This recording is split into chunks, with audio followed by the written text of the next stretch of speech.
జై శ్రీరామ్, భారత్ మాతకి జై. మీ శుభలక్ష్మి, దేశం కోసం, ధర్మం కోసం. మల్లికార్జునరావు అనే ఈ దున్నపోతుని మీరు చాలా చోట్ల చూసే ఉంటారు. కారు మీద తిరుగుతుండే మన హిందువులు ఎక్కడైతే షాపులు ఉంటే అక్కడికి వెళ్ళి మన హిందూ దేవి పటాలను తీసేస్తూ రోడ్డంటూ వెళ్ళేవాళ్ళని మన హిందువుల్ని తాయిత్తులు తీసేయమని చెప్తూ, అలాగే ఈడు మత మార్పిడి చేస్తుంటాడు. ఈ దున్నపోతు ఆఖరికి కనీసం వాడు బతుకు పరిస్థితులు బాగోక ఏదో వేసుల కింద ఉంటే ఆ తుప్పల్లో కూడా వెళ్ళి మత మార్పిడి చేస్తున్నాడంటే ఈ బతుకు ఏంటని తెలుసుకోండి. ఈ దున్నపోతుని తీసుకెళ్లి 4 గుద్దులు గుద్దితే దరిద్రం పోను, మనకి చీడ పెరగడైపోను, దరిద్రం పోను. ఒకసారి ఆ వీడియో చూడండి. జై శ్రీరామ్. ఏమంటావు నీకోసం? ఇక్కడే చేస్తాను. లేదు, యేసుప్రభు నమ్ముకున్న తర్వాత చాలా ప్రశాంతంగా ఉంది.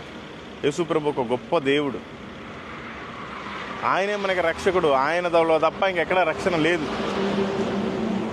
నీ ఇష్టం, నిన్ను దేవుడు నీ అప్పుల్లో నుంచి బంధకాల నుంచి విడిపిస్తాడు. ప్రార్థన చేయమంటే చేస్తా.